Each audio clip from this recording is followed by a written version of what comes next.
GPUs.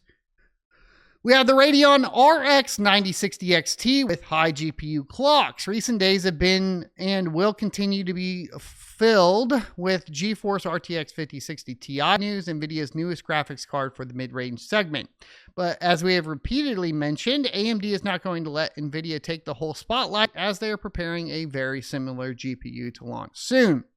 Just like the RTX 5060 Ti, the Radeon 9060 XT will feature two memory configurations of 8 gigabytes and 16 gigabytes. The difference compared to the GeForce is that AMD is sticking to the GDDR6 technology, which we've talked about before is extremely disappointing from the mining perspective, making AMD currently irrelevant in the mining space for the most part. Based on that most recent information, though, we have from AMD, the 9060 XT will launch with 2048 stream processors, and that will be half of the core count of Navi 48. We also have an update on the clocks, and it looks very interesting. First, a reminder that the 7600 XT, the predecessor to the 9060 XT, featuring the Navi 33 XT GPU, had a game clock of 2470 MHz and a boost of 2755 MHz.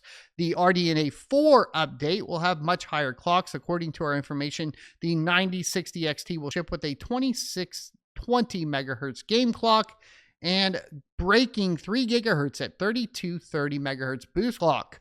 But that's not all. We also learned that some of the overclock variants will go up to 3.3 gigahertz boost.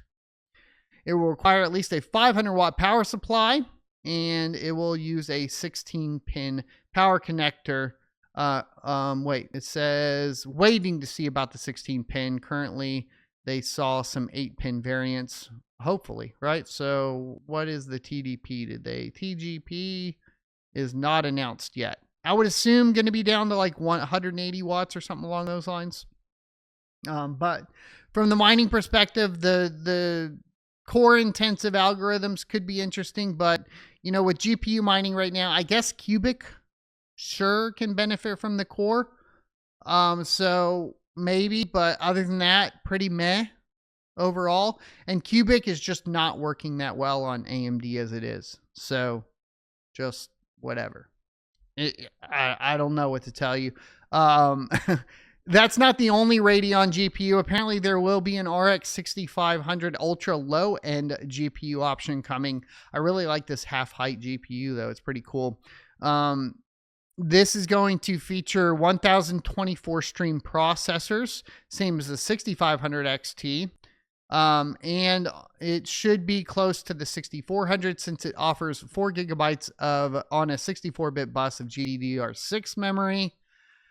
Boost clock of 2 gigahertz and, 4 gigs of memory. Not going to be a mining powerhouse or anything, but maybe for some small form factor, living room, PC gaming. Maybe it's worth it. These days, I've got to be honest, dude. I have 2 mini ITX computers right here. They fit 360 millimeter radiators in them and full, like you can even see the GPU down here. That's a 4080 Super right there. Massive one, the big one from Zotac, has the 3-bin, and the thing's still, what can I use for, we'll just do this. So, there's two Rockstar cans tall and maybe one wide. It'll fit in the living room. I just don't know,